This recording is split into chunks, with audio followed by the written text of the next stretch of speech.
Our top story this morning. The defense chiefs of South Korea and the United States have agreed the Korean Peninsula sits at a crucial diplomatic juncture as talks continue on bringing North Korea into the international fold. The two were meeting in Seoul on Thursday for their third face-to-face following previous sit-downs in Hawaii and Singapore earlier this year. Our Park Ji-won starts us off.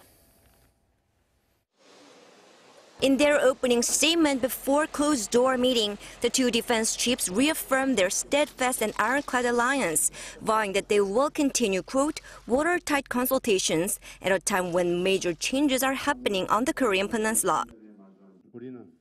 We're standing at a turning point between the dark shadow of conflict and confrontation that hung over the Korean Peninsula for the last 70 years, and the brighter new history of peace and cooperation.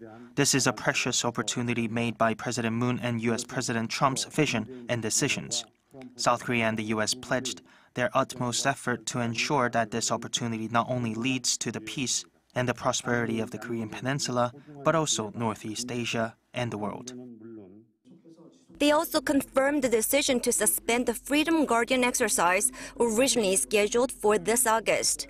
Mattis said the suspension of the joint military exercises will create a better environment for diplomats to negotiate with the North. The recent decision to suspend the Freedom Guardian exercise creates increased opportunity for our diplomats to negotiate, increasing prospects for a peaceful solution on the peninsula. At the same time, the U.S. and ROK forces remain united, vigilant, and ready to defend against any challenge. The suspension of the Freedom Guardian exercise, however, doesn't mean that the two countries will suspend all future military drills. Military sources told Arirang News that the two defense chiefs agreed that the two countries will decide the timing, scope, and scale of future joint military drills and announce the details together, considering the North's progress in denuclearization and the military's combat readiness.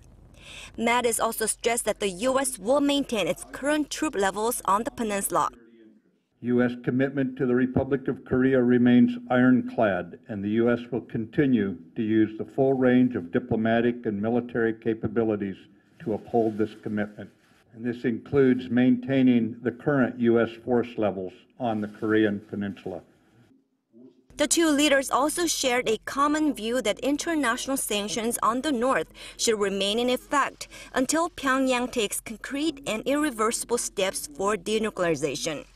The two defense chiefs also briefly discussed the transfer of wartime operational control to South Korea, but didn't reveal many details of those discussions.